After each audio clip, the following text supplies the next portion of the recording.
Welcome to the deep dive. Today we're jumping right into the DNA of music. We really are. We're talking about scales and modes. Exactly. We want to unpack these things so you can actually, construct them, hear them, and really use them. And this is so foundational. You can't really get to the good stuff, harmony, composition, without being fluent in this language first. Right. It's like learning the alphabet before you can write a novel. Exactly. So we have to start with the big two, the ones that define almost everything we hear. Okay, let's do it.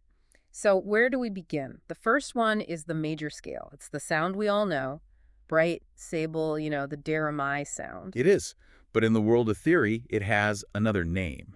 It's actually a mode. Oh, right. So it's not just the major scale. It's the Ionian mode. Ionian. Okay. And what makes it sound so complete, so home, is where the half steps fall. The little jumps. Yeah, the small steps. They happen between the third and fourth notes, and then again, right at the end, between the seventh and eighth.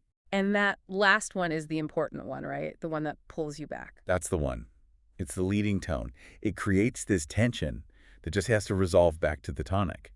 It's what makes the Ionian mode feel so stable. Okay, so Ionian is our baseline. It's our standard for major. Yeah. But music would be pretty one-dimensional if that was all we had. For sure. So we need its opposite, or at least its counterpart, the minor key. Which brings us to its relative. Absolutely. The natural minor scale, or as it's formally known, the Aeolian mode. Aeolian. Got it.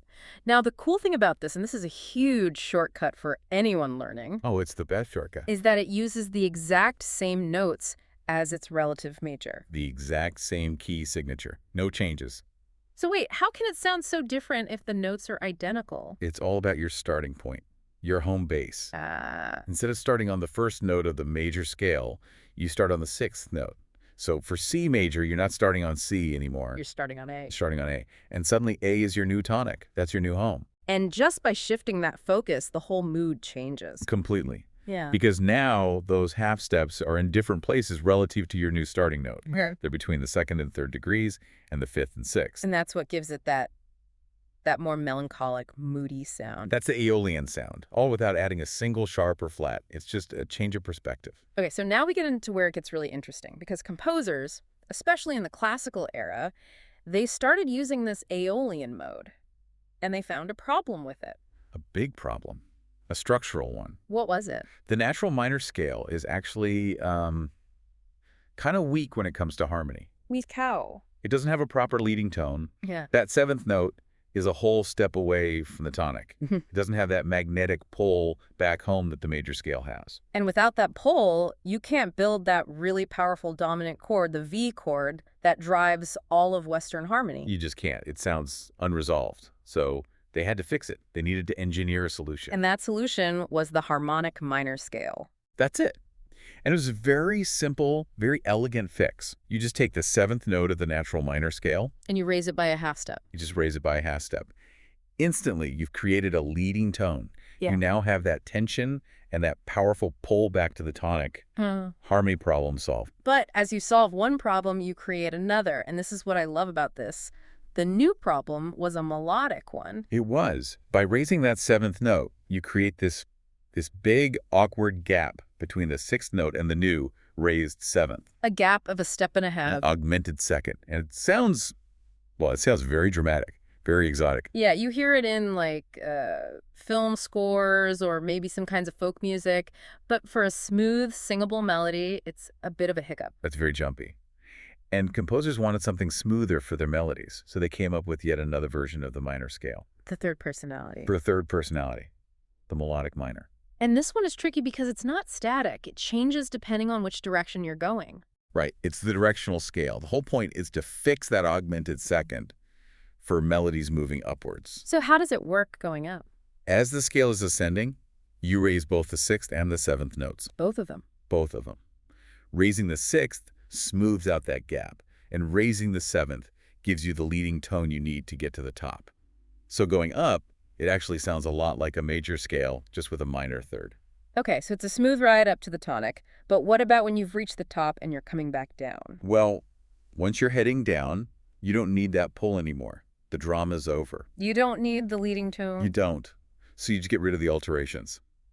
As the scale is descending, the sixth and seventh notes go back to how they were in the natural minor, They're lowered again. So it's like a 2-in-1 scale.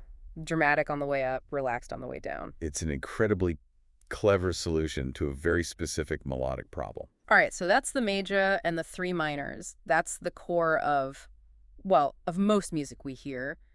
But theory pushes us to go beyond that, right? Into scales that aren't based on that same system. Yeah, now we step outside of the diatonic world into scales that are built on, well, pure math. Symmetry. And these sounds were really explored in the 20th century. Oh, absolutely. Composers were looking for new textures, new sounds, and they found them here. So there are 2 we need to know. The first one is the one that has everything, the chromatic scale. The chromatic scale, it's just a sequence of all 12 tones.